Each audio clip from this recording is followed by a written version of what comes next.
नमस्कार दोस्तों, इस वीडियो में मैं आपको कार्डानो ब्लॉकचेन और उसकी क्रिप्टो करेंसी एडा के बारे में बताने वाला हूं। जैसे उस पर्टिकुलर क्रिप्टो करेंसी का ओवरव्यू, उसकी टेक्नोलॉजी यानी वो कौन सी टेक्नोलॉजी पर काम करती है, उसका यूज केस क्या है, मार्केट परफॉर्मेंस कैसी है और भी बहुत कुछ। तो आइए वीडियो की शुरुआत करते हैं। तो सबसे पहले हम जान लेते हैं कार्डानो यानी एडा के मार्केट स्टेट्स के बारे में। तो दोस्तों इसका जो करंट प्राइस है वो चल रहा है 40 रुपए 74 पैसे के करीब। मार्केट कैप की बात करें तो इसकी मार्केट कैप 1,45,000 करोड़ रुपए की है। 24 आवर्स का ट्रेडिंग वॉल्यूम 71,500 करोड़ रुपए का है। ऑल टाइम हाई इसका 258 रुपए 59 पैसे का है, जो 2 सितंबर 2021 में इसका ऑल टाइम हाई 258 रुपए 59 पैसे के करीब पहुंच गया था। इसका ऑल टाइम लो 1 रुपए 45 पैसे के करीब है, जो 2 अक्टूबर 2017 में था। टोटल सप्लाई की बात करें तो एडा कॉइन की जो टोटल सप्लाई है वो है 45 अरब यानी 45 बिलियन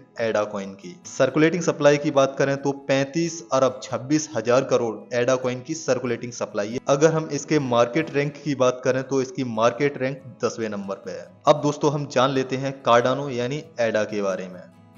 कार्डानो एक ऐसा ब्लॉकचेन प्लेटफॉर्म है जो डिसेंट्रलाइज एप्लीकेशंस और स्मार्ट कॉन्ट्रैक्ट्स को सपोर्ट करने के लिए डिजाइन किया गया है। यानी आप इसकी ब्लॉकचेन का उपयोग करके क्रिप्टो करेंसी बना सकते हैं, एप्लीकेशंस बना सकते हैं, स्मार्ट कॉन्ट्रैक्ट्स लिख सकते हैं। कार्डानो की क्रिप्टो करेंसी एडा, इसका उपयोग ट्रेडिंग, इन्वेस्टमेंट, ट्रांजैक्शंस और स्टेकिंग के लिए होता है। साथ ही एडा विश्व की 10वीं सबसे बड़ी क्रिप्टो करेंसी है, जो कि proof of stake consensus mechanism पर काम करती है। कार्डानो ब्लॉकचेन का इस्तेमाल financial services, supply chain management, identity verification, voting system और हेल्थ केयर मैनेजमेंट जैसे क्षेत्रों में भी हो रहा है। कार्डानो की मार्केट परफॉर्मेंस हिस्टोरिकली वॉलेटाइल रही है, लेकिन ओवरऑल ट्रेंड पॉजिटिव रहा है। कार्डानो की क्रिप्टो करेंसी एडा की कीमत और मार्केट कैप तेजी से बढ़ रही है। साथ ही क्रिप्टो करेंसी ट्रेडर्स और इन्वेस्टर्स के बीच में एडा एक पॉपुलर कॉइन बनता जा रहा है। कार्डानो को चार्ल्स हॉकिंसन ने साल 2017 में IOH के इनपुट आउटपुट हांगकांग के साथ मिलकर डेवलप किया था। हॉकिंसन पहले इथेरियम के को-फाउंडर भी रह चुके हैं।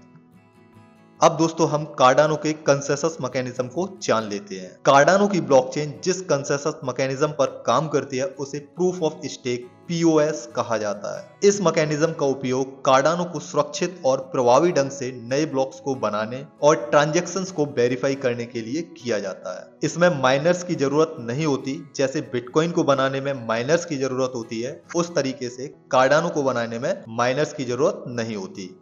इसके बजाय इसमें माइनर्स की जगह वैलिडेटर्स होते हैं, जो इस क्रिप्टो करेंसी को स्टेक यानी जमा करके रखते हैं। उन्हीं वैलिडेटर्स के पास नए ब्लॉक्स को बनाने या फिर नई क्रिप्टो करेंसी को बनाने और ट्रांजैक्शंस को वेरीफाई करने का अधिकार होता है। इसी वजह से इस मैकेनिज्म को प्रूफ ऑफ स्टेक मैकेनिज्म कहा जाता है। इस मैकेनिज्म का सबसे बड़ा फायदा यह है कि इसमें बहुत कम कंप्यूटेशनल पावर की जरूरत होती है। इसी वजह से इसमें इलेक्ट्रिसिटी कॉस्ट यानी बिजली की खपत भी कम होती है, जिससे यह बिटकॉइन को बनाने वाले consensus mechanism proof of work यानी POW के मुकाबले अधिक एनर्जी एफिशिएंट होता है।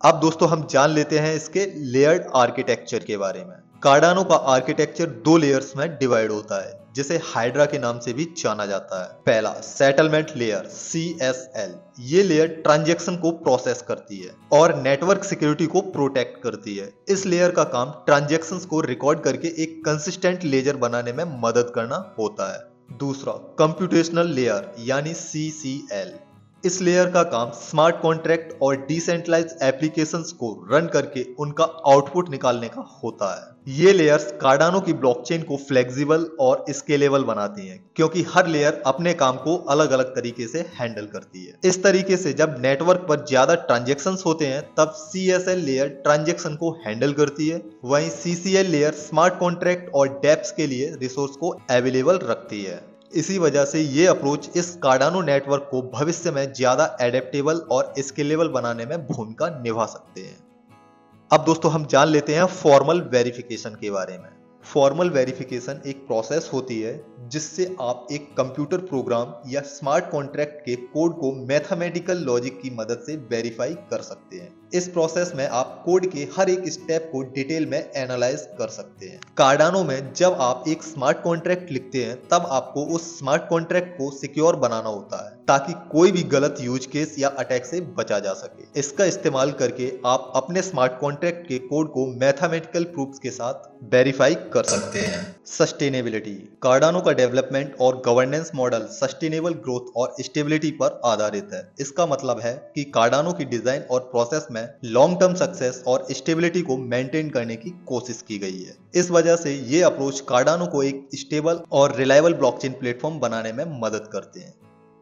अब हम कार्डानो के रिसेंट अपडेट के बारे में भी जान लेते हैं। 8 अप्रैल 2024 को इस आर्टिकल में कार्डानो के फाउंडर चार्ल्स हॉस्किंसन ने कार्डानो के फ्यूचर प्लान के बारे में बताया है। इसमें उन्होंने 2 मेजर अपग्रेड्स का जिक्र किया है। सैली अपग्रेड, इसमें कार्डानो को एक फुल्ली डिसेंट्रलाइज्ड नेटवर्क बनाने का काम किया है। इस अपग्रेड से स्टेक पूल ऑपरेटर्स यानी वैलिडेटर्स को नेटवर्क को चलाने और पार्टिसिपेट करने का मौका मिलता है, जो इस नेटवर्क के डिसेंट्रलाइजेशन को बढ़ावा देता है। गोगुइन अपग्रेड, इस अपग्रेड से स्मार्ट कॉन्ट्रैक्ट्स को कार्डानो नेटवर्क में लाने के लिए है, जो इथेरियम के जैसे डेप्स यानी डिसेंट्रलाइज्ड एप्लीकेशंस को रन करने की अनुमति देती है।